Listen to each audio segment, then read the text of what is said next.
भोसले साहब, हम आपसे बात करना चाहते हैं। मैं कुछ सुनना नहीं चाहता। आपके लड़के के खिलाफ मैंने सारे चार्जेस दर्ज कर दिए हैं। आप 2 मिनट हमारी बात तो सुन लीजिए। मैं कुछ सुनना नहीं चाहता, आप जाइए यहाँ से। एसीपी साहब प्लीज, सिर्फ 2 मिनट। ये तो कमाल का कारीगर है। हाय हाय। माँ कसम, अपुन ने तो गेटवे ऑफ इंडिया उन सफेद चमड़ी वालों को बेच ही डाला था। वो तो ताम झाम के साथ डिलीवरी लेने आ भी गए थे। 2 पत्थर भी बेचारे लोग सरकार नहीं पाते यार कि ये सरकेला डीसीपी भोसले वो आ गया।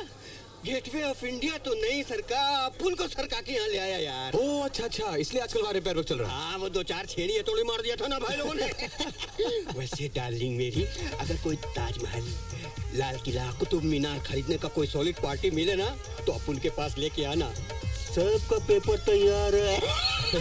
अरे अपुन तो इस लफड़े का काम में मास्टर है, मास्टर किंग है अपुन, किंग। अरे याद है, ये काट। हाँ। इसमें phone, mobile, pager, fax, email सबका नंबर है।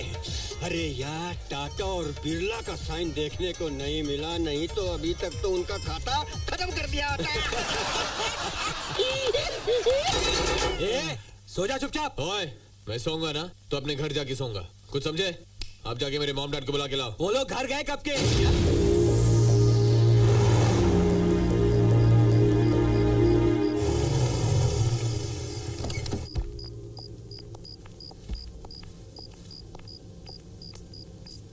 नंदिनी, क्या जो हम कर रहे हैं वो सही है? अपनी छोटी छोटी खुशियों के लिए बरसों इंतजार किया है मैंने, बहुत कुछ सहा इस मकाम तक पहुंचने के लिए। मैं नहीं चाहता मेरा बेटा जिंदगी में कोई तकलीफ सहे। मैं आपको बहुत चाहती हूँ, बहुत अच्छे इंसान हैं आप, और मैं चाहती हूँ मेरा बेटा बिल्कुल आप जैसा ही बने। जरा सोचिए, राहुल के लिए ये शरारत थी, लेकिन गाड़ियों में आग लग सकती थी, किसी की जान जा सकती थी। वो तो भगवान का शुक्र है कि हमें एक मौका मिला है राहुल को सुधारने का।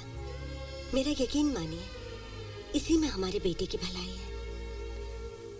देखिए मिस्टर खन्ना, मैं इसमें कर ही क्या सकता हूँ, या तो जुर्माना भरना पड़ेगा या जेल जाना पड़ेगा। योर ऑनर, जो जुर्माना होगा हम भर देंगे, और जेल भेजने से कुछ हासिल नहीं होगा। बहुत ही बदतमीज और बिगड़ा हुआ लड़का है सर। झूठ बोलता है, घूस देने से कतराता नहीं, बड़ों की इज्जत नहीं करता, और कायदा कानून तो जैसे उसके लिए है ही नहीं। गलती उससे जरूर हुई है योर ऑनर, पर उसे सजा की नहीं, सुधारने की जरूरत है। हमें पता है उसे बिगाड़ने में हमारे लाड़ प्यार का हाथ है। हमने लाख कोशिश की मगर नाकामयाब रहे। अब आप ही कुछ कर सकते हैं। ये सब मेरे बस के बाहर की चीज है। देखिए, मुझे कानून के दायरे में रह के ही काम करना पड़ता है। आप उसे ऐसी कोई सजा दे सकते हैं जिससे उसे अपनी गलतियों का एहसास हो, उसे ये पता चले कि जिंदगी में बुराइयों के साथ अच्छाइयाँ भी होती हैं। Please your honour. देखिए, मैं कुछ नहीं कर सकता। प्लीज आप अंदर नहीं जा सकती, रुक जाइए। प्लीज मेरी बात सुनिए। चलिए बाहर चलिए। सर, पिछले 4 हफ्तों से मैं आपकी अपॉइंटमेंट लेने की कोशिश कर रही हूँ और आप हर बार मुझे टाल देते हैं। आज मैं यहाँ से नहीं जाने वाली। देखिए प्लीज, यहाँ लोग बैठे। Neha Sengupta from India times. Actually मैं इंडियन पीनल सिस्टम पे एक इवैल्यूएटरी आर्टिकल लिख रही हूँ। मुझे आपका ज्यादा वक्त नहीं चाहिए, सिर्फ 5 मिनट। नहीं, देखिए, प्लीज लिसन टू मी।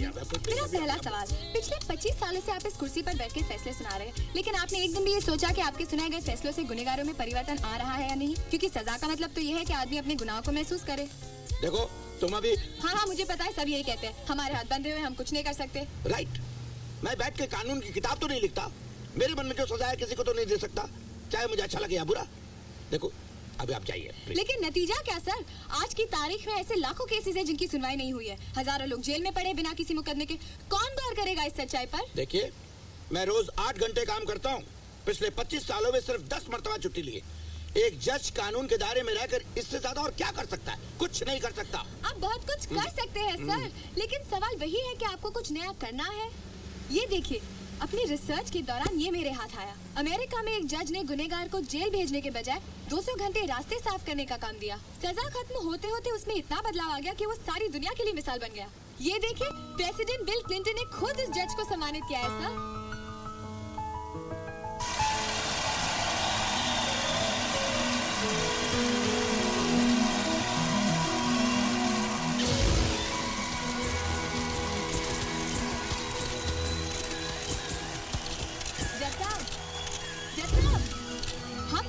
सजा नहीं दे सकते। हमारे यहाँ ऐसा क्यों नहीं हो सकता?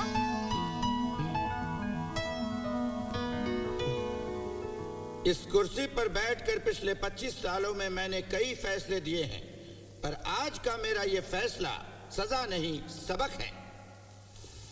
आज जो मैं सजा सुनाने जा रहा हूं वो इस देश के कानून का एक ऐसा पहलू है जिसे पिछले कई सालों में किसी भी जज ने इस्तेमाल ही नहीं किया, और मुझे पूरा विश्वास है कि मेरे इस अनोखे फैसले से हिंदुस्तान के जुडिशरी सिस्टम में एक परिवर्तन आएगा। राहुल खन्ना एक निहायत ही बदतमीज और बिगड़ा हुआ लड़का है जिसे जिंदगी की कोई समझ ही नहीं है, और मैं ये चाहता हूं कि वो आगे चलकर हिंदुस्तान का एक आदर्श नागरिक बने।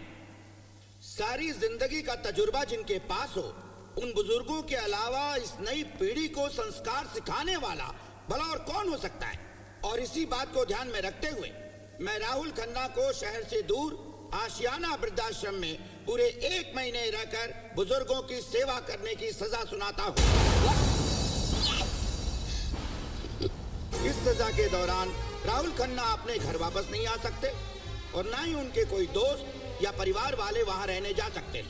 वहाँ रहकर राहुल को वृद्धाश्रम के हर नियम का पालन करना होगा, और इस दौरान अगर उसने कोई बदतमीजी की या वहाँ से भागने की कोशिश की या फिर उसके खिलाफ एक भी कंप्लेन आई तो उसकी ये सजा दुगनी हो जाएगी, और उसके बावजूद भी अपनी हरकतों से बाज नहीं आया तो उसे जेल में डाल दिया जाएगा। आप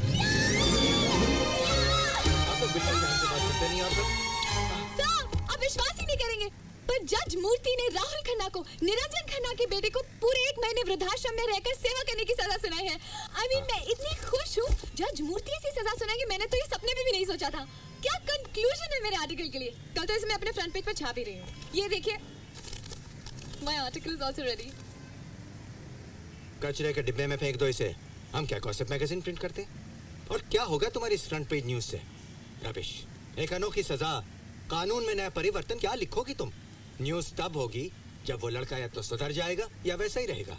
नेहा, कितनी बार मैं तुम्हें समझाऊं, इन सनसनी चीजों से सिर्फ पेपर बिकता है, उससे हासिल कुछ नहीं होता। क्यों इस पेपर की शुरुआत हुई थी, आज मैं इसे क्यों चला रहा हूं?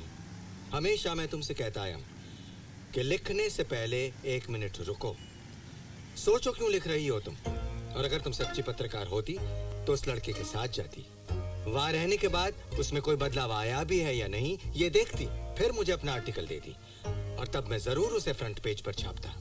ठीक है, तो अगर मैं वहाँ जाकर एक पूरा महीना रहूंगी तो आप कोई भी बहाना बनाकर मुझे वापस नहीं बुलाएंगे। याद आ रही होगी ना? तब भी नहीं।